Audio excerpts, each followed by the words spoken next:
တင်တို့မှာဝါသနာရရှိကြလာတော့မသိဘူးကျွန်တော်ကတော့ဖာဘီအယုတ်တွေစူဆောင်ရတာကိုဝါသနာပါပါတယ်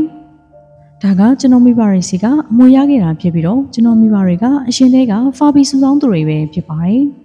်သူတို့ကကျွန်တော်ခန့်ငယ်ငယ်မှာပဲဆုံးသွားခဲ့ကြပြီးတော့ကျွန်တော်ကိုဒီအရာတွေနဲ့အတူချန်လာခဲ့ပါတယ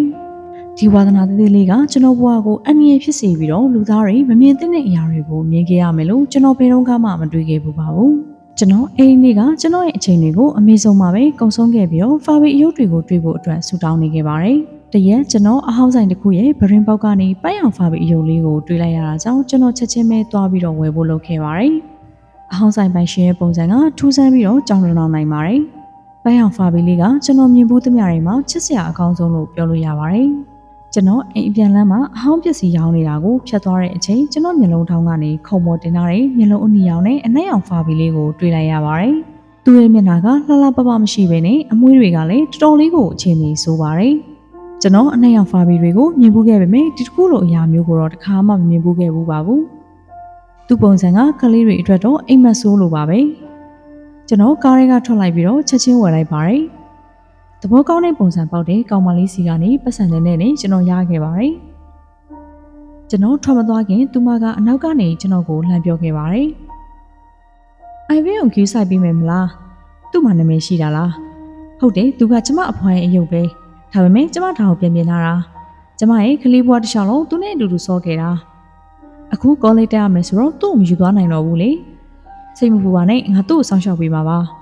ဖာဘီအယုတ်တွေနဲ့အတူကျွန်တော်အင်ကိုကားမောင်းပြီးပြန်လာခဲ့ပါတယ်။ကောင်မလေးကဒီအယုတ်ကိုကြိုက်တယ်ဆိုတာကျွန်တော်သိပေမဲ့လည်းအိမ်ပြန်ရောက်တဲ့အချိန်မှာကျွန်တော်တေချာပြန်စစ်ဆေးခဲ့ပါတယ်။ဒါပေမဲ့ဒီအယုတ်ကတခုခုဖြစ်နေတယ်လို့မျိုးကျွန်တော်ကိုစိတ်မသက်မသာဖြစ်စေခဲ့ပါတယ်။ဒါပေမဲ့ကျွန်တော်ဖာဘီအယုတ်တွေအများကြီးစုဆောင်ပူတာကြောင့်ဒီလိုတွေးနေတာတွေကိုရပ်ပြရမယ်လို့တွေးခဲ့ပါတယ်။ကျွန်တော်ပိုက်အောင်ဖာဘီကိုတခြားဖာဘီတွေနဲ့အတူတူဗီဒီယိုထဲမှာထားခဲ့ပြီးတော့အမဲအောင်ဖာဘီလေးကိုတော့ကျွန်တော်ညစာစားတဲ့ဇပွဲပေါ်မှာတင်ထားကတရေအိပ်ပစ်လိုက်ပါတယ်။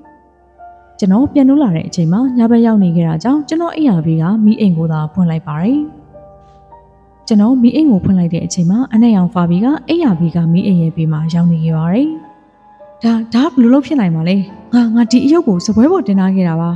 ။ကျွန်တော်ဖာဘီကိုယူလိုက်ပြီးတော့စပွဲပေါ်ပြန်တင်လိုက်ပါတယ်။ကျွန်တော်ကတဘာဝလွန်ဖြစ်ရတွေကိုယုံကြည်သူတယောက်ဖြစ်ပြီးတော့ဒီဖာဘီကတခုခုမှားနေတယ်ဆိုတာကျွန်တော်သိလိုက်တာကြောင့်သူမကတော့မကောင်းတဲ့သူမဟုတ်တော့ပါဘူးငါကပဲစိတ်ရှုပ်ပြီးတော့ဒါကိုအပေါ်လုံးမိနေတာလားနိုင်နေငယ်လောက်ကြတော့ကျွန်တော်အဆားစားပြီးတော့ TV ကြည့်နေရင်ဖာဘီကိုမျက်စိတောက်တောက်ကြည့်နေခဲ့ပြီးတော့သူကအဲ့ဒီမှာပဲရှိနေခဲ့ပါတယ်နိုင်ဝက်လောက်ကြတော့ကျွန်တော်တကားလော့ချပြီးတော့မီးတွေပိတ်ကအိတ်ဖို့ပြင်ဆင်လိုက်ပါတယ်ကျွန်တော်အိယာမဝင်ခင်ရီစာရာကြောင့်ရေတောက်ဖို့အတွက်မိဖို့ချောင်းကိုသွားခဲ့ပါတယ်ကျွန်တော်ဖန်ခွက်ထဲကိုရေထည့်နေတဲ့အချိန်ကျွန်တော်အနောက်ကနေအတန်တစ်ခုကိုကြားလိုက်တာကြောင့်လှည့်ကြည့်လိုက်ပေမဲ့ဘာမှရှိမနေခဲ့ပါဘူး။ဖာဘီကလည်းအဲ့ဒီနေရာမှာပဲရှိနေခဲ့ပါတယ်။ကျွန်တော်တန်တရားဝင်နေတယ်လို့ပဲတွေးနေခဲ့ပြီးတော့ကျွန်တော်မိဖို့ချောင်းကိုရှောက်သွားခဲ့ပါတယ်။ရေကိုတောက်ဖို့လုပ်လိုက်တဲ့အချိန်မှာဖာဘီကရေပူးပေးမှရောက်နေခဲ့ပါတယ်။ကျွန်တော်စပွဲပေါ်ကိုပြန်ကြည့်လိုက်တော့ဘလို့အရာကိုမှမတွေ့ရတော့ပါဘူး။စက္ကန့်ပိုင်းလေးအတွင်းမှာပဲကျွန်တော်ပြန်လှည့်ကြည့်လိုက်တော့ဖာဘီကပျောက်သွားခဲ့ပါတယ်။မဖြစ်ဘူးဒါအိမ်မပဲမိဖို့ချောင်းရဲ့မိတွေကလည်းပိတ်လိုက်ဖွင့်လိုက်ဖြစ်နေခဲ့ပြီးတော့အဲ့ဒီအချိန်ကျွန်တော်အရေးတွေပြင်းနေတာကိုလည်းတွေ့လိုက်ရတာကြောင့်ကျွန်တော်ကြောက်ရွံ့ပြီးတော့အနောက်ကိုလဲကျသွားခဲ့ပါတယ်။ကျွန်တော်ဘာလို့ရမှန်းမသိတဲ့အချိန်ရုတ်တရက်အရေးတစ်ခုကအနားကိုမိကပ်လာခဲ့ပါတယ်။ပကံပြားနဲ့ဇွန်ခင်းတွေကလည်းလေထဲပြန်ဝင်နေခဲ့ပြီးတော့ရေခဲတက်တာတကားကလည်းဖွင့်လိုက်ပိတ်လိုက်ဖြစ်နေခဲ့ပါတယ်။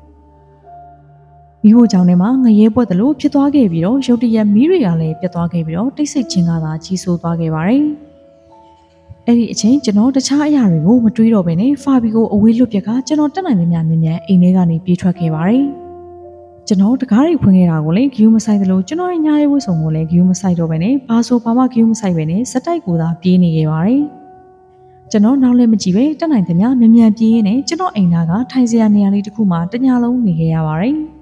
ကျွန်တော်အိမ်ကိုပြန်မသွားခြင်းပေမဲ့ပြန်သွားရမယ်ဆိုတာကိုသိပါတယ်။မနေ့ရောက်တော့လူတွေကအလုံးမသွားခင်ကျွန်တော်အိမ်ကိုပြန်ခဲ့ပါတယ်။ကျွန်တော်အိမ်ပြန်ရောက်တဲ့အချိန်မှာအိမ်တစ်ခုလုံးကပျက်စီးနေခဲ့ပြီးတော့ဖာဘီအယုတ်တွေအကုန်လုံးကလည်းအိမ်တစ်ခုလုံးမှာပြန်ကျဲနေခဲ့ပါတယ်။ပရိဘောဂတွေကလည်းပျက်စီးနေခဲ့ကဗီဒီယိုတွေကလည်းပွင့်နေခဲ့ပါတယ်။ကောင်းတိုင်းကြံရှိတဲ့တခုတည်းသောအရာကထမင်းစပွဲပါပဲ။ခုံပေါ်မှာတော့ဖာဘီကကျွန်တော်စီကိုမျက်နှာမူကကြည့်နေခဲ့ပါတယ်။ ကျွန်တော်တက်တီတွေစူးစောင်းလိုက်ပြီးတော့ဖာဘီကိုယူကာတစ်တာတွေထည့်လိုက်ပြီးတော့အမိုက်တွေပြစ်တဲ့အိမ်အပြင်ကိုလွှတ်ပစ်လိုက်ပါတယ်။ဒါကကျွန်တော်ကိစ္စမဟုတ်တော့ပါဘူး။ကျွန်တော်ပျက်စီးနေတာတွေကိုပြန်ပြင်လိုက်ပြီးတော့အိမ်ရထဲမှာပဲအနားယူခဲ့ပါတယ်။ကျွန်တော်ဖာဘီကိုနောက်တစ်ချိန်မတွေ့ရတော့ပဲကျွန်တော်အိမ်မှာထူးဆန်းတာတွေဖြစ်သွားခဲ့တာကနောက်ဆုံးအချိန်တော့မဟုတ်ခဲ့ပါဘူး။ကျွန်တော်အိမ်နေတဲ့အချိန်ပရီဘောဂါတွေကသူတို့ဘာသာလှုပ်ရှားနေတဲ့အတန်ကိုကြားခဲ့ရပြီးတော့ပစ္စည်းတွေကလည်းကျွန်တော်ထားတဲ့နေရာတွေမှာရှိမနေခဲ့ပါဘူး။တညကျွန်တော်ခြေတံတိုးတိုးလေးကြားလိုက်တာကြောင့်အိမ်အနှံ့ကိုရှောက်ကြည့်လိုက်တဲ့အချိန်မှာဘယ်သူကမှရှိမနေခဲ့ပါဘူး။နောက်တစ်ပတ်လောက်ရောက်တော့ကျွန်တော်အိမ်ပြောင်းခဲ့ပြီးတော့ကျွန်တော်ပြောင်းရွှေ့တဲ့အခါမှာလေဘလို့အရာတွေကကျွန်တော်ကိုဆက်ပြီးတော့ခြောက်လန့်နေအောင်ပါလေ။ဗီဒီယိုလေးတွေကို Universe TV ရဲ့ TikTok, YouTube, Telegram စတဲ့နေရာတွေကနေလည်းကြည့်ရှုလို့ရနိုင်ပါတယ်။အားလုံးကိုကျေးဇူးတင်ပါတယ်။